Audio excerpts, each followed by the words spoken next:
여러분 반갑습니다. 이렇게 귀한 날 초청해 주셔서 하나님의 말씀을 나눌 수 있게 해 주셔서 하나님께 감사드리고 영광을 올립니다. 여러분 설교를 위한 본문이 너무 많아서 놀라셨나요? 제가 매주 설교를 하는 목사가 아니라서 설교 초청을 받으면 제가 게을러지지 않기 위해서 저는 새 본문 설교를 한다는 것을 하나님하고 약속을 해서 이게 괜히 약속을 했다 싶을 때가 가끔 있어요. 바쁠 때 새 본문 설교하는 것이 그래서 그럼에도 불구하고 하나님에게 약속도 지키고 그리고 여러분들께 성경을 삶으로 공부하고 또 가르치는 사람은 성경으로 어떻게 설교를 하는지를 또 같이 좀 나눠보고 싶은 여러 가지 생각으로 이렇게 본문을 그대로 새 본문을 잡았습니다. 목사님께서도 말씀하셨듯이 오늘은 교회력에 따라서 종려주일입니다. 종려주일이고 그리고 저희 교단 기장에서 정한 제주 4.3 기념주일이기도 합니다. 그리고 특별히 여러분들에게서는 현암교회 창립 10주년을 맞이하는 그런 아주 소중한 기념주일입니다. 여러분들의 창립 102주년을 진심으로 축하드리고요. 이 귀한 날에 여러분들이 앞으로 102주기를 넘어서서 103주기의 새로운 세계를 갈 때 어떠한 마음으로 갈지를 다짐하는 그러한 귀한 시간이 됐으면 좋겠습니다.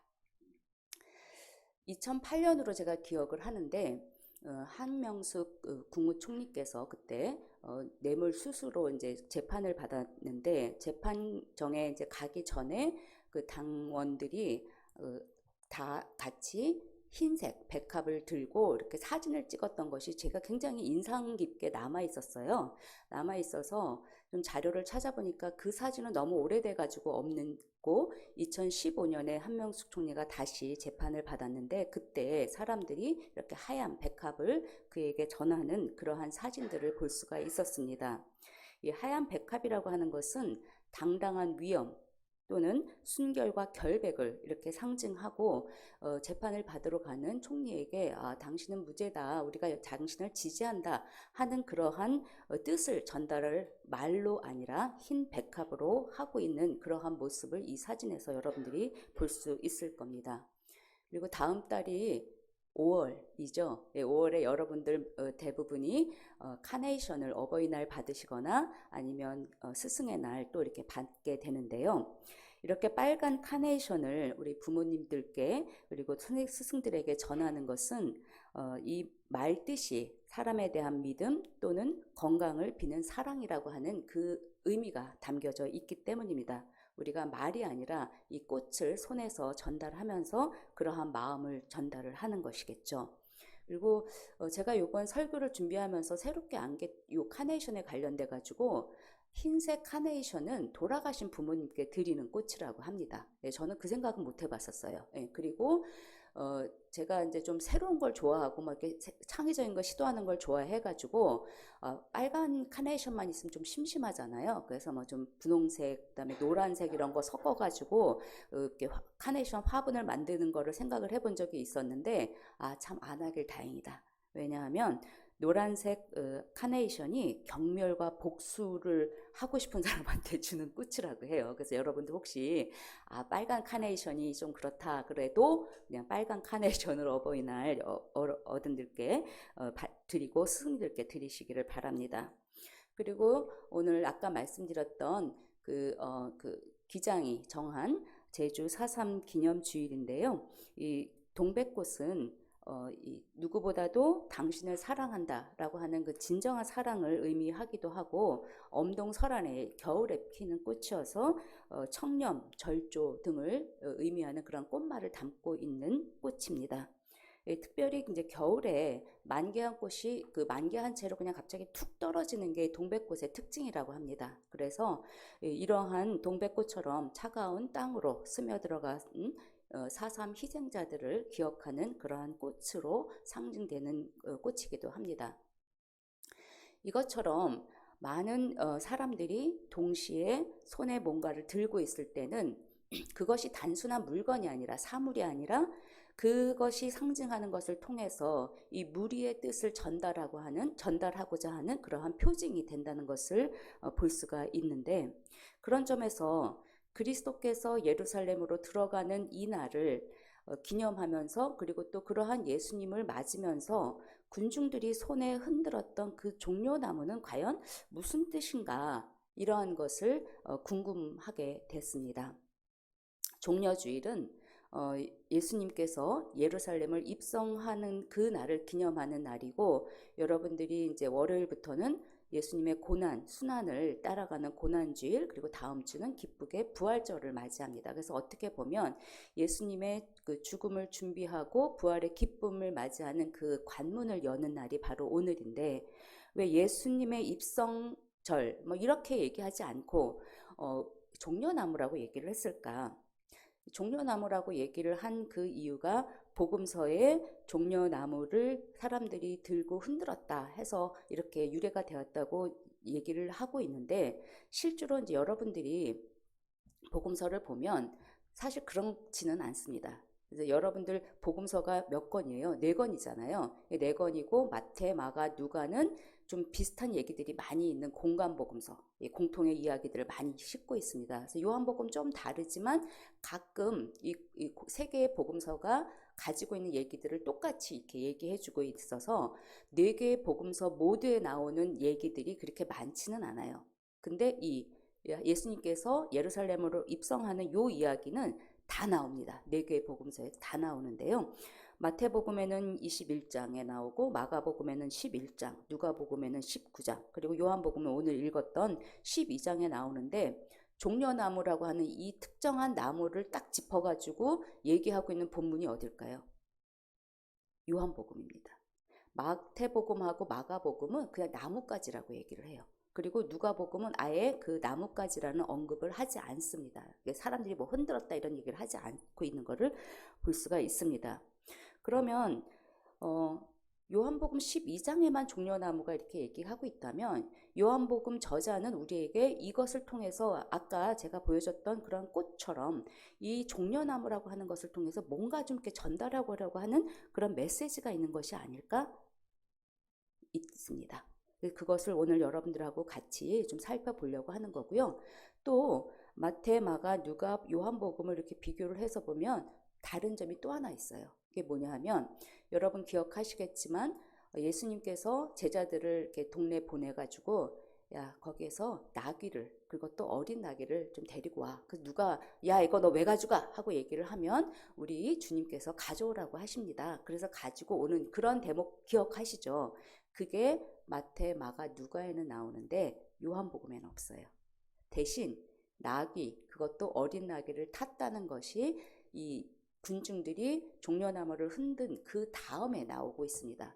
이러한 순서가 달라진 것, 이것도 요한복음 저자가 우리에게 특별한 메시지를 전달하고 하는 그런 목적이 있어서, 오늘 저는 이 설교를 통해서 여러분들과 함께 이 2가지, 왜 종려나무인가, 그리고 왜 요한 저자는 이 나귀를 에 대한 언급을 그 전이 아니라 후에 우리에게 들려주고 있는지를 한번 살펴보려고 합니다. 종려나무가 이렇게 생겼습니다. 이렇게 생겼고, 이 종려나무가 도대체 무슨 의미길래 요한복음은 종려나무 가지를 흔들었다고 얘기를 했을까를 살펴보기 위해서는 종려나무에 대한 어떤 그런 좀 이해가 필요한 것 같아서 이 사진을 이렇게 보여드리고 싶었습니다. 성서시대에는 이렇게 뭐 상인들이 이렇게 떠돌아다니거나 순례자들이 사막을 여행할 때, 이제 중동 지역이 사막이 많잖아요. 사막을 이렇게 여행할 때 종려나무가 보이면 그 바로 앞에 오아시스가 있고, 그래서 샘물이 있어서 물을 마실 수 있게 된다는 그러한 안도, 그리고 기쁨을 하게 해주는 그러한 나무이었습니다. 출애굽기 15장 27절에 보면 출애굽을 한 사람들이 광야를 지날 때에 오아시스 옆에 있는 종려나무 1흔그루가 있어서 그 아래에서 쉬었다, 이렇게 얘기를 하고 있습니다. 이러한 이유들 때문에 유대인들은 초막절이라고 하는 그 하나님께서 광야에서 우리를 인도하신 것을 기념하는 절이 초막절이에요.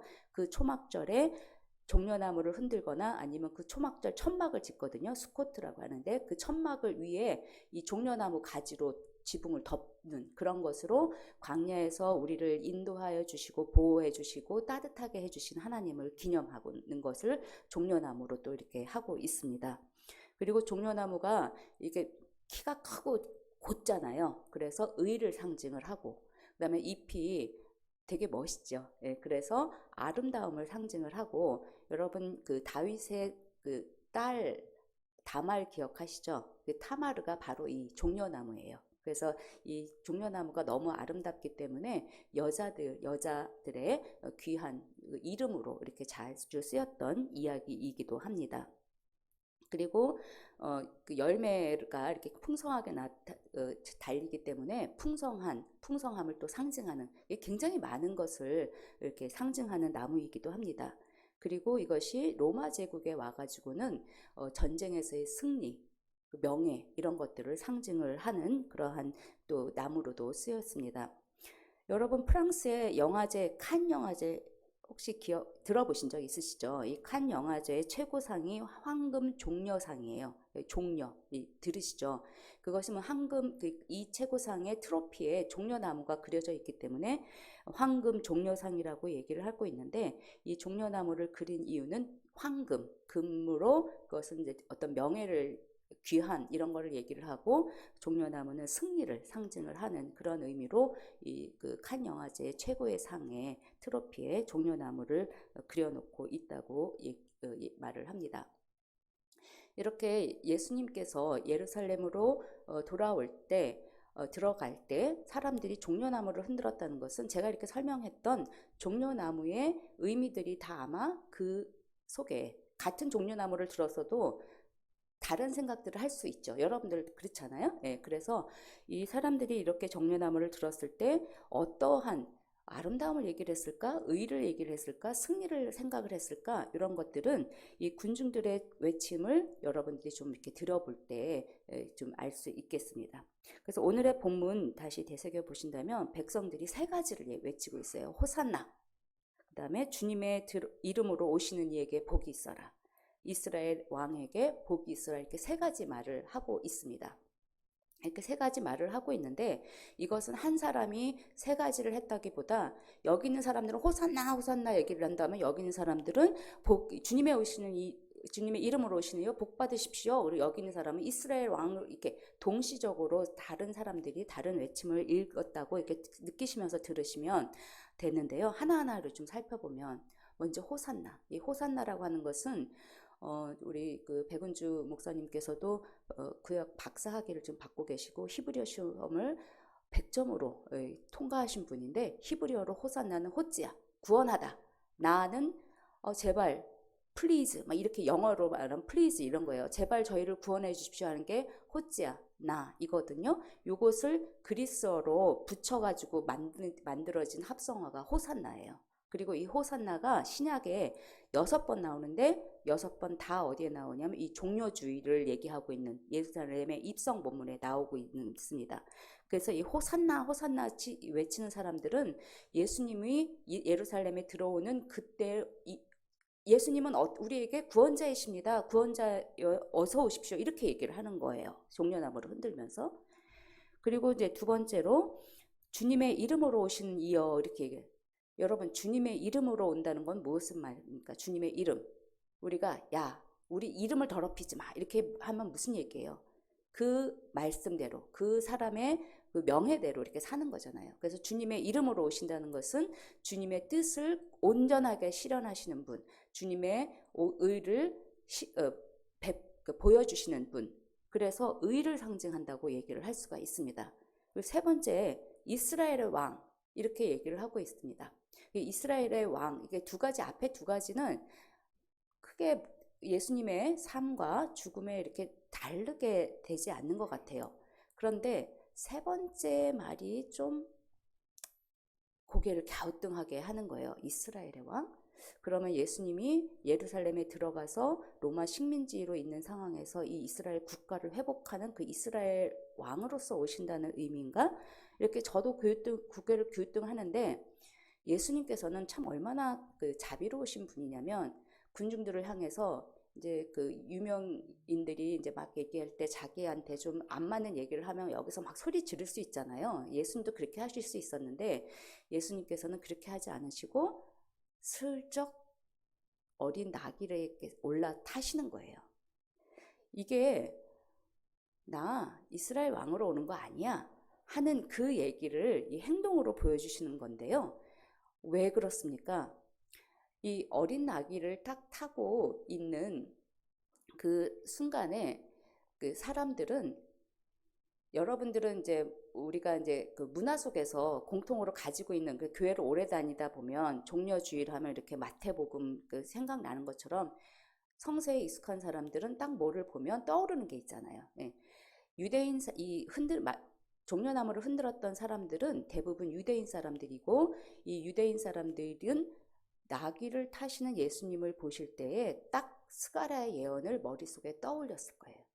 그래서 스가랴 9장은 그런 의미에서 이 예루살렘으로 입성하는 예수님을 보는 사람들에게 굉장히 소중한 그리고 중요한 본문으로 등장을 하고 있는데, 여기에서 의미를 보면 기뻐하라, 예루살렘에 왕이 들어오신다. 근데 그 왕은 어떤 왕이시냐면 승리의 왕이시고 전쟁을 이끌어가지고 전쟁을 이기게 하시는 그러한 왕이 아니라 온순하셔서 나귀를 타는데, 이 나귀도 나귀 새끼, 어린 나이. 이 나귀라고 하는 것은 겸손을 상징하는 동물이에요. 근데 그 겸손을 상징하는 동물 중에서도 어린 나귀라고 하는 것은 더 힘이 없는 그러한 낮은 곳으로 임하는 그런 것을 얘기를 해주고 있다는 점에서 이렇게 얘기를 하고 있는데, 이 스가랴서를 계속해서 읽어보면 그러면 이 스가랴에서 어린 나귀를 타고 오시는 그 왕은 어떤 왕이라고 얘기를 하느냐. 10절에서 보니까 예루살렘에서 병거를 없애버리시고, 예루살렘에서 군마를 없애버리시고, 또 전쟁할 때 활도 꺾으시는 그런 왕이시다. 그리고 이 왕은 이스라엘 한 협소한 어떤 특정 국가를 위한 것이 아니라 이방 민족들에게 평화를 선포할 그런 왕이다. 이렇게 얘기를 하는 것입니다.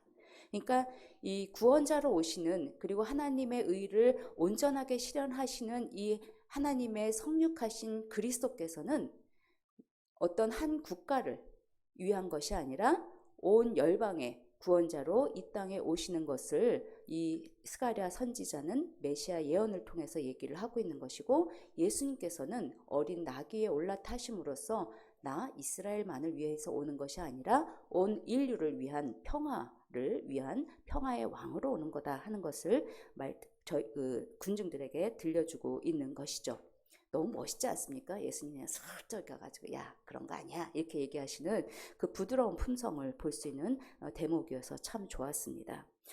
왕이라고 할 때 왕적 존재로, 왕적 신분으로 예루살렘에 들어가지만 그것이 의의 왕이고 세계의 평화를 가져다 줄 그럴 메시아로 보여지는 것과 전쟁의 승리를 통해서 승리의 왕으로 오는 것은 천지 차이죠. 같은 왕이라고 할지라도, 같은 교황이라고 할지라도 여러분 화려한 의상과 왕관을 쓰고 전권을 휘두르는 그러한 강력한 군주적인 교황이 있는가 하면 이번 266대의 교황이신 프란체스코 1세처럼 가난한 자들과 함께하고, 그리고 따뜻한 미소로 군중들과 함께하고, 그리고 가난한 사람들의 그 안위를 걱정해주는 그러한 교황도 있습니다.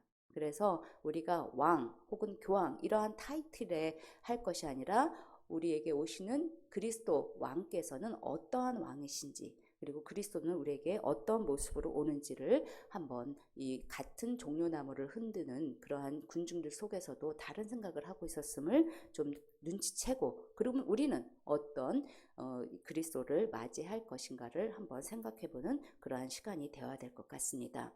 이렇게 온순하셔서 나귀 새끼를 타고 예루살렘에 입성하는 그 예수님의 겸손하신 모습, 온순하신 모습을 목사님이 여러분들 위해서 이렇게 본문을 다 해주셨군요. 제가 하겠습니다. 같이 따라하겠습니다. 그래서 이러한 예수님의 온순하시고 겸손한 모습을 가장 잘 설명한 것이 우리가 그리스도 창가라고도 부르는 대목이에요. 빌립보서 2장 1절부터 5절에 이렇게 나와 있습니다. 지금 본문에 포함되지는 않았지만 하나님과 동등함을 취할 수 있음에도 불구하고 동등함을 취하지 아니하시고 자기를 비워서 종의 모습으로 오시고 그리고 죽기까지 순종하셨던 그 예수님의 태도를 이 바울은 빌립보서 1장에서 아주 세세하게 설명을 해주고 있습니다.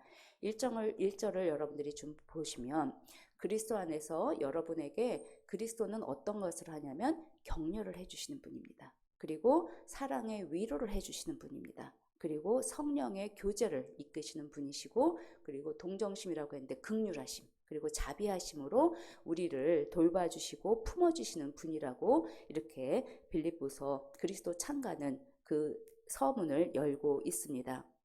이어서 바울은 그러한 그 그리스도 안에서 있는 우리 성도들에게 여러분 그리스도와 똑같은 생각을 품으십시오. 그리고 그리스도의 사랑과 똑같은 생각을 가지십시오.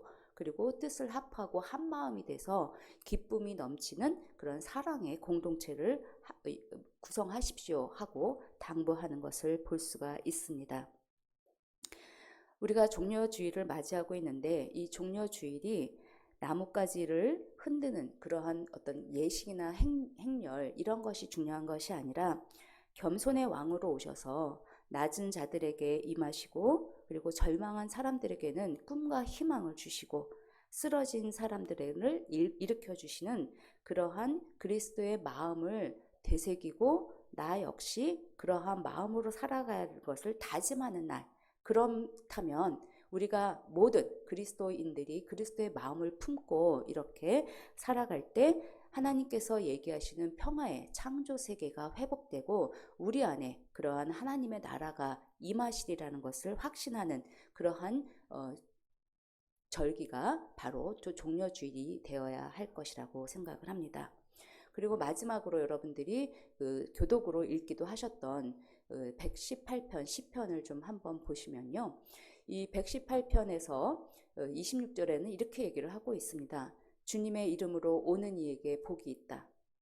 요한복음에서 들었던 두 번째 그 그리스도를 향한 군중들의 외침이기도 했습니다. 그리고 주님의 집에서 우리가 너희를 축복하겠다. 이렇게 얘기를 하고 있습니다. 여러분 하나님의 집은 주님의 이름으로 오는 모든 이들이 복을 보장받는 곳이에요. 우리가 복 받기 위해서, 이거 복이 내가 물질적인 복이 아니라 이 안에서 하나님과의 그런 평안함을 누리는 진정한 그러한 축복을 받는, 그리고 이 주님의 집은 서로를 축복하는 그러한 곳이라는 것을 이 시편 저자는 26절에서 우리에게 얘기를 해주고 있습니다. 그리고 이어서 그러한 하나님은 우리에게 빛을 비춰주시는 분이시고 또 하나님은 선하시고 이 선하시다는 것은 토부 좋으시다는 그런 분이에요. 하나님은 좋으신 분이시고 또 그 아까 긍휼하심, 자비하심이 그리고 그러면 인자하심의 유효기간은 영원한 그런 분이라는 것을 또 29절에서 이렇게 우리에게 들려주고 있습니다. 여러분들이 창립 102주년을 맞이하고 있는데 이렇게 새로운 그 앞으로의 또 다른 그 회기를 준비하면서 우리가 이 현암교회가 주님의 이름으로 오는 그런 성도들을 어떻게 맞이할 것인가, 그리고 주님의 집인 이 현암교회의 이 공간을 우리는 어떠한 공간으로 만들 것인가를 요 창립 102주년에 기념해서 한번 고민을 함께, 그리고 또 마침 종려주일이어서 내가 손에 무엇을 들고 주님의 이름으로 이곳을 찾는 이들을 맞이할까를 고민해 보았으면 좋겠어서 오늘의 설교 제목을 여러분들 혹시 여러분들 손에 무엇이 들고 있습니까? 이것을 질문을 하게 되었습니다. 그러면 이것이 여러분들 현암교회에 저 문을 들어서려고 하는 그런 사람들을 맞이할 때 우리는 그 사람들을 어떠한 마음으로 맞이할까가 우리 손에 들어있는 것이 상징적인 그런 의미라고 한다면 그러면 나는 무엇을 들고 있을까? 나중에 이제 제가 그 설교 끝나고 떠나더라도 목사님한테 꼭 여러분들이 전해 주시면 좋을 것 같아요. 제가 맨 앞에서 여러분들에게 그 상징하는 그런 어떤 꽃들을 설명을 하면서 아마 제 입장은 아닙니다. 제 입장이나 뭐 이렇게 특정한 것을 여러분들한테 막 선전하려고 골랐던 거는 아니고요. 몇 개의 사진은 나는 저거는 아닌 것 같아 하고 입장이 달라서 보기가 좀 불편했던 사진이 있었을 거예요. 그리고 그것을 짐작을 하면서 그냥 여러분들에게 보여준 것입니다. 그 이유는 뭐냐면 우리 주님의 집으로 상징되고 있는 이 교회는 생각이 같아서 한 몸인 공동체가 아니에요. 그것이 아니라 생각이 달라도, 신분이 달라도, 그리고 처지가 달라도 그리스도 때문에, 그리스도 안에서, 그리고 또 그리스도의 사랑으로 하나가 되는 그러한 공동체라는 것을 보여드리기 위해서 그냥 다 이렇게 입장이 좀 달라서 이 부분은 불편할 것 같은 그러한 그림도 제가 첨가를 해서 소개를 해드렸습니다. 잘 아시는 본문이죠. 갈라디아서 3장 28절. 사도 바울이 예수 그리스도 안에는 유대인이나 헬라인이나 종이나 자유인이나 남자도 여자도 다 하나다 이렇게 얘기를 합니다. 그런데 여기서 얘기하고 있는 다양한 신분은 요즘은 상대적으로 좀 많이 평등하게 돼서 이런 그 노예나 자유인이나 유대인, 헬라인 이러한 그러한 그 범주보다는 생각이 달라서 갈등이 많아지는 시대인 것 같아요. 네, 그래서 우리가 다양한 생각을 가지고 있지만 그러한 다양한 생각을 가지고 있음에도 불구하고 그리스도 안에서 서로를 이해하고 서로를 사랑하는 것, 그게 바로 신앙 공동체다. 그게 바로 교회다 하는 것을 오늘의 말씀을 통해서 이렇게 그리고 갈라디아서 3장 28절을 통해서 볼 수 있었습니다. 그래서 오늘 이 말씀을 마치면서 저는 처음 질문으로 좀 돌아가면서 그 질문으로 설교를 마치려고 합니다.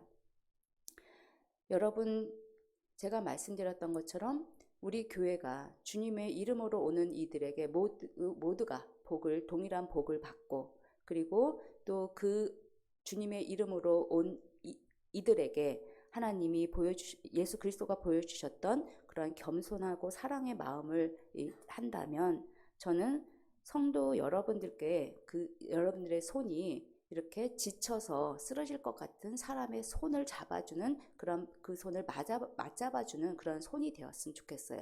그래서 오늘 교회에 와보니까 여러분들이 만남이 복이 되는 교회 그 그림 자체가 이걸 왔으면 이거를 넣을 걸 그랬다는 생각이 들 정도로 딱 있습니다.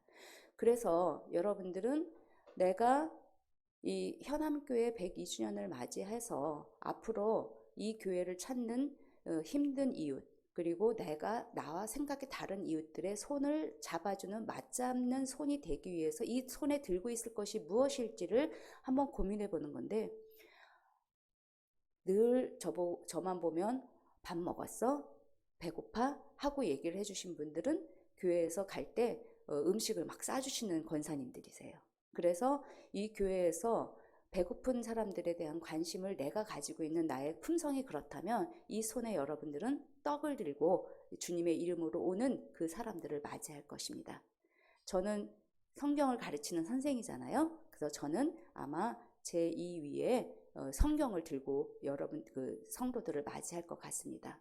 각자 무엇을 여러분들의 손에 들고 있든지 그 손에 든 그것이 하나님 이 선함교회의 문을 들어서는 모든 사람들이 그 사람이 나하고 똑같은 생각을 가졌든 다른 생각을 가졌든 어떤 때는 정말 미운 사람이 일지라도 그 사람이 이 안에서 하나님의 평안을 하고 또 주님의 사랑을 맛볼 수 있도록 나는 손에 무엇을 들고 그 이웃의 손을 잡고 이 현암교회 문을 들어설 것인가를 고민하는 그러한 시간에 종려 주일이 되면 좋겠습니다. 그래서 여러분들은 그리스도의 사랑으로 겸손의 마음으로 모든 이들을 축복하는 그러한 환대의 공동체가 되는 현암교회이기를 그리고 그 현암교회를 만들어 나가시기를 바라고 그리고 우리가 나를 내려놓고 그리고 주님을 앞세워서 주님의 사랑을 그리고 주님의 마음을 나누는 그러한 현암교회 그 성도 여러분이 되기를 기원하면서 주님의 말씀을 마치겠습니다.